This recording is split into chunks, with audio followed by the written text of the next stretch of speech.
দবকাত আয়ুষ্মান যোজনাৰ বৃহৎ কেলেংকাৰী হিতাধিকাৰীক ঠগি কোটি টকাৰ লুটপাট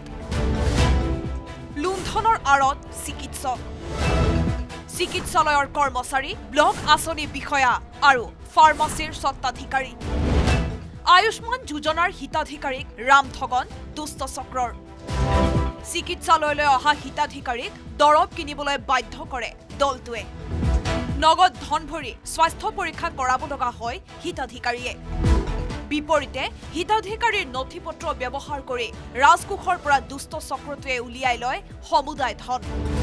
হিতাধিকাৰীক ৰাম ঠগন দি ৰাজকোষৰ ধন লুটিপুটি খোৱা দলটোত আছে চিকিৎসালয়ৰ লগতে ফাৰ্মাচীৰ স্বত্বাধিকাৰীও দৰিদ্ৰ লোকক মাধমাৰ সুধাই ৰাজকোষৰ ধন লুণ্ঠন কৰা ঘটনা ইতিমধ্যে দৃষ্টিগোচৰ হৈছে মুখ্যমন্ত্ৰী হিমন্ত বিশ্ব শৰ্মাৰ মুখ্যমন্ত্ৰীৰ নিৰ্দেশত দবকা সামূহিক চিকিৎসালয়ত চলি থকা কোটি কোটি টকাৰ লুটপাটৰ ঘটনাৰ তদন্ত বিচাৰি আৰক্ষীৰ কাষ চাপিল যুটীয়া স্বাস্থ্য সঞ্চালক দবকা চৰকাৰী চিকিৎসালয়ত সংঘটিত সেই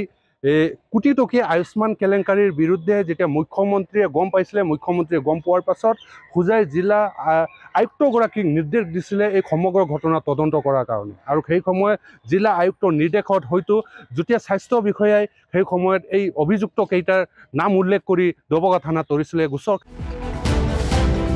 পাছে দবকা থানাত যুটীয়া স্বাস্থ্য সঞ্চালকে এজাহাৰ দিয়াৰ পাছতে উচ্চ ন্যায়ালয়ৰ পৰা আগতীয়া জামিন ল'বলৈ সক্ষম হল মূল অভিযুক্ত শ্বৰীফ আকন্দই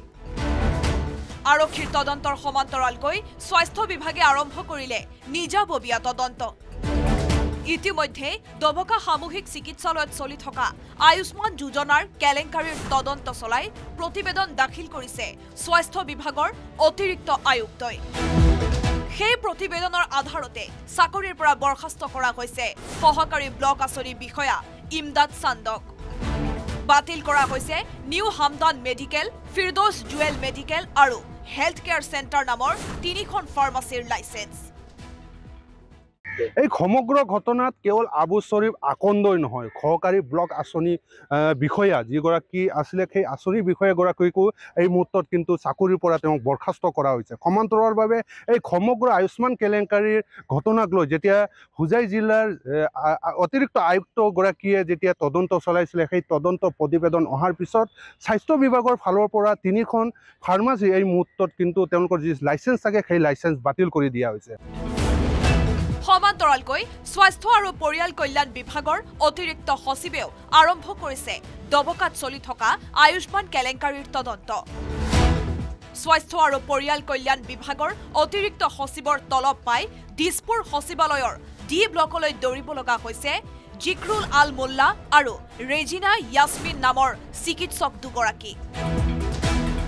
দবকা চৰকাৰী চিকিৎসালয়ত সংঘটিত কোটি টকীয়া আয়ুষ্মান কেলেংকাৰীৰ তদন্ত কৰিব স্বাস্থ্য আৰু পৰিয়াল কল্যাণ বিভাগৰ অতিৰিক্ত সচিব ইন্দ্ৰাণী লস্কৰে ইতিমধ্যে দবকা চৰকাৰী চিকিৎসালয়ৰ দুগৰাকী চিকিৎসকক এই মুহূৰ্তত কিন্তু ইন্দ্ৰাণী লস্কৰে তলব কৰিছে সচিবালয়লৈ আৰু 22 তাৰিখে তেওঁলোকে উপস্থিত হ'ব লাগিব দিছপুৰৰ সচিবালয়ত আৰু দিছপুৰৰ সচিবালয়ত এই দুগৰাকী চিকিৎসকক ইন্দ্ৰাণী লস্কৰে জেৰা চলাব 148/24 নম্বৰত আৰু ভাৰতীয় ন্যায় সংহিতাৰ 420, 468 আৰু 469 ধাৰাত ৰুজু হোৱা গোচৰৰ সমান্তৰালকৈ স্বাস্থ্য বিভাগে আৰম্ভ কৰা বিভাগীয় তদন্তত আয়ুষ্মান কেলেংকাৰী ফাদিল হোৱাৰ আশা বঞ্চিত হিতাধিকাৰীৰ